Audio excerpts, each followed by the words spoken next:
Okay, well, I'm back out on the Mercury today. I'm gonna do some odds and ends. I need to work on my battery tray.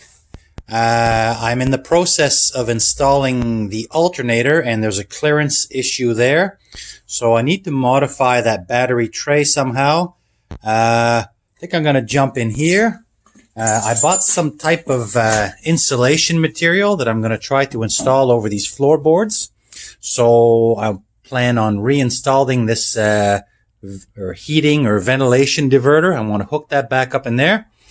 Maybe start installing some of these switches, getting some of this stuff out of the way, and laying my insulation down. All right, let's get that battery tray done. I'm going to continue my work on the Comet this morning. The last I left off, I had fixed up that tunnel, worked a little bit on the drive line. What I want to do now is a couple of little odds and ends I want to do. I'm in the middle of installing the alternator.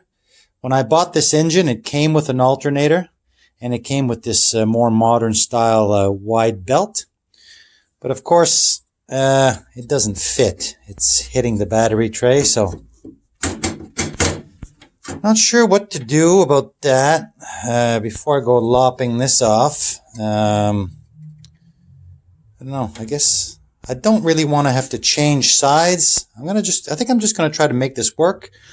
Let's take this off and then see if we can do anything about that, because right now this is not going to work. And I mean, it's not going to, if I notch this out, if I have a big battery here that goes all the way, I mean, that's not going to work either. So let's see how we make out with this.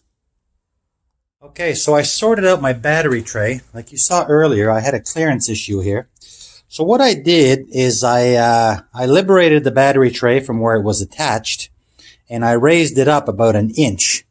So what I ended up doing is re-drilling 2 new holes here and remounting the bolts.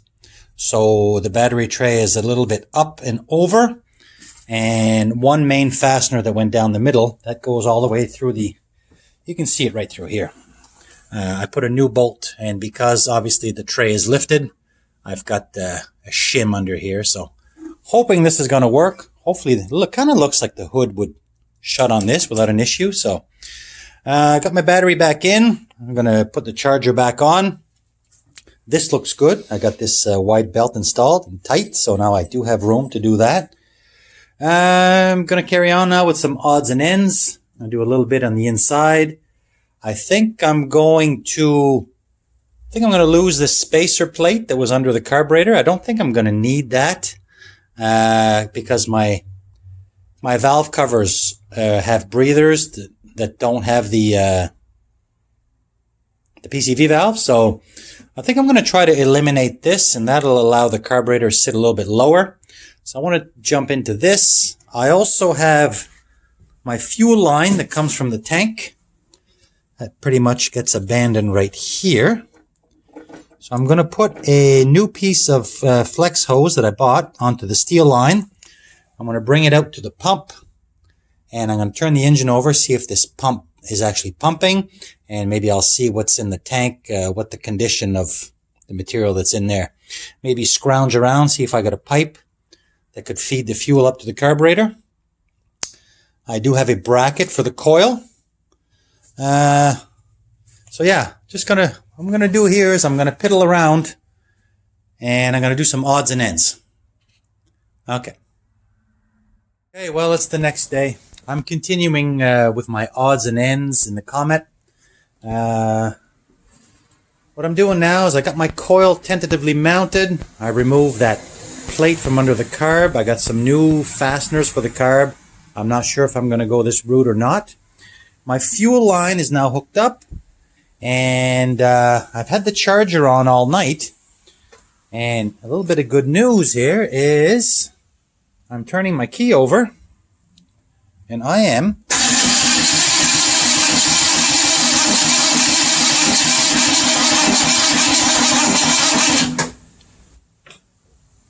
sucking old stuff out of the tank. So that tank is just about empty, but there's a little bit inside. So I think now I've just proved that I've got a good pump. So I think I'm going to get some fresh gas. I'm going to throw some gas in that tank. I have not looked inside the tank. I don't know what state it's in. Yeah, I think I'm going to... This is the line I repurposed. So I'm going to feed this right in here to the carburetor. I'm going to make a decision on whether I use shorter studs.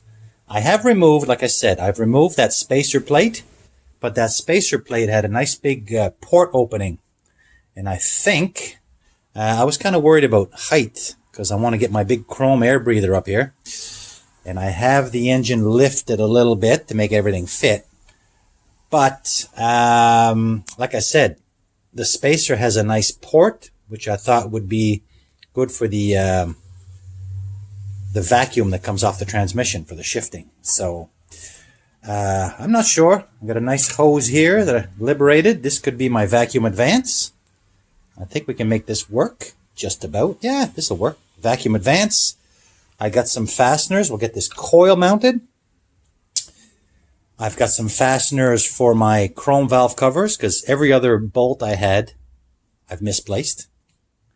On this engine and the junk engine, all my fasteners for the valve covers are gone. But I did get some yesterday. We get some fluid in the transmission. I got the transmission lines hooked up. I did this yesterday off camera because yesterday was a blizzard. It was absolutely hideous. So I got these hooked up. They just kind of loop onto themselves. And I do have a transmission cooler that I'm eventually going to install here and adapt this onto. So now I can roll the engine over without it losing any transmission fluid. So let's crack on. Today, I also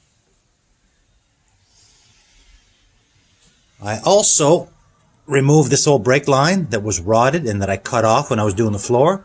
So I got a new roll of brake line.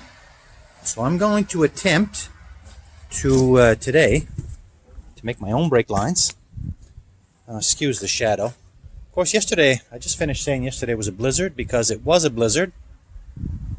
And today, it's about 9 degrees above freezing and the sun's out. So this is typical winter in Nova Scotia. But anyway, got the rest of the day here. I'm going to make a brake line. Going to fasten this down. Going to fasten this down. And I would like to maybe remount a couple of these switches and this air diverter. I want to pop this back in place. And I've bought some kind of a insulation material for the floor. Of course, wasn't exactly what I wanted, but it's kind of like an aluminum foily, bubble wrappy kind of heat deflecting. I think it could help with sound deadening. I just want to have something down before I lay the carpet. I think that would kind of just help to get the tinniness or the tinny noise from when you're inside the car.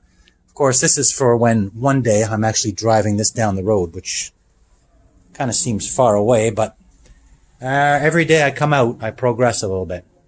So, gonna get this floor cleaned up, put this back in place, gonna carry on a little bit of dash, a little bit of odds and ends. This is odds and ends. It's, again, I hate being all over the place, but I'm a little bit all over the place.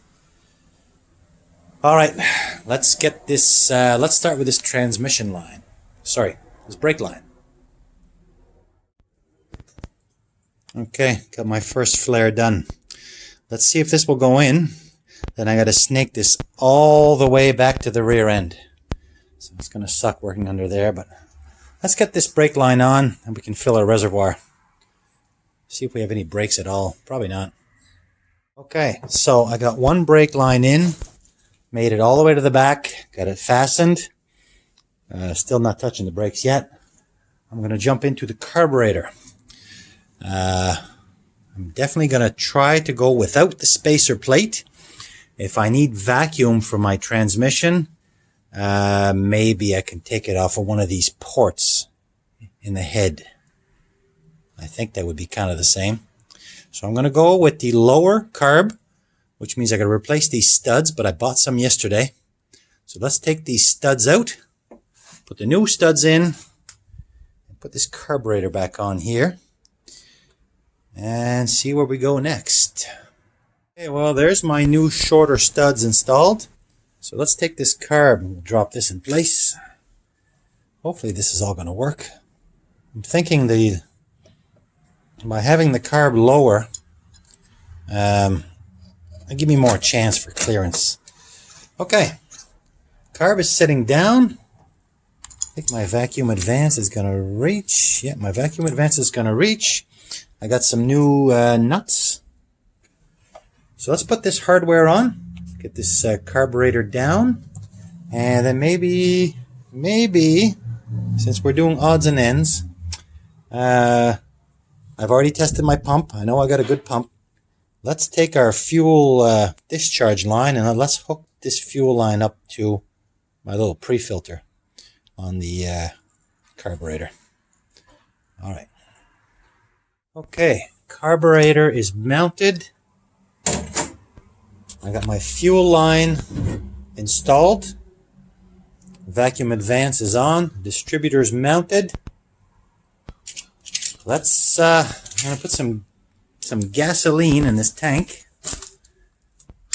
And this might be a little bit crazy without even having ever looked inside the tank or what's what, but I am going to get a few of these. Get in there.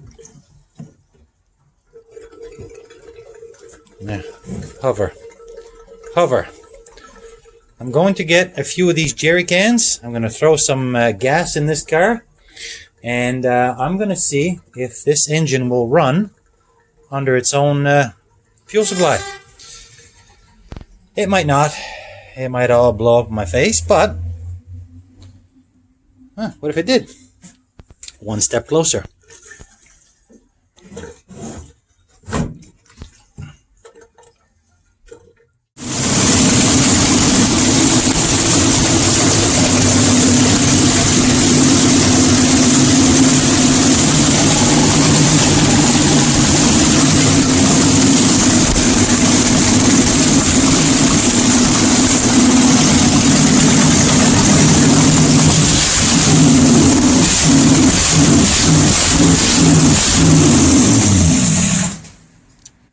Wow.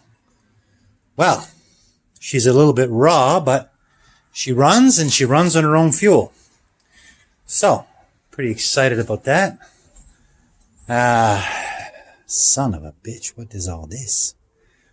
Whew.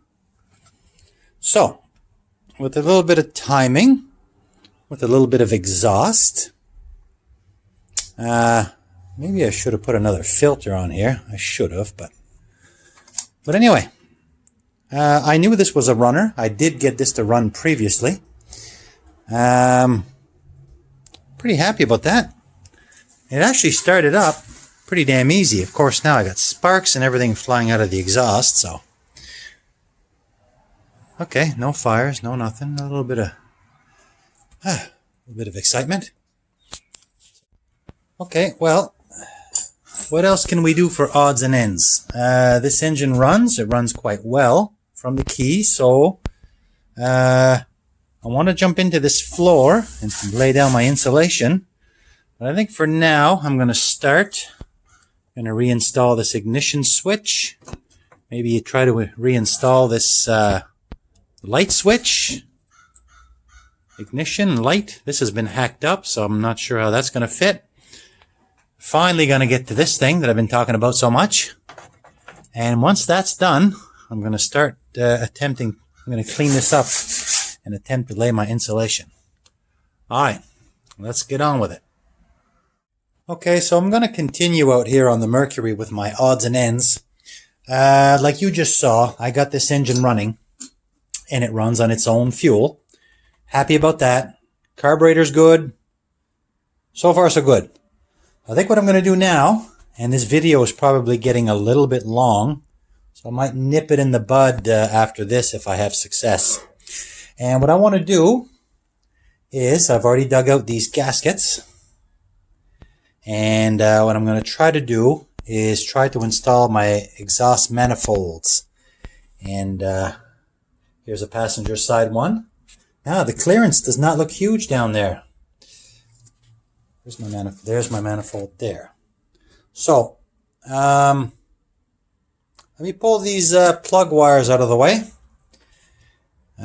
Figure out which way this gasket goes. It has a metallic foil side and a non-metallic foil side. This is the right side, and it goes like this.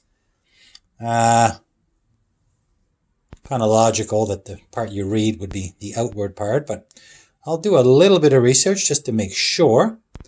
And let's see if we can get these manifolds in place.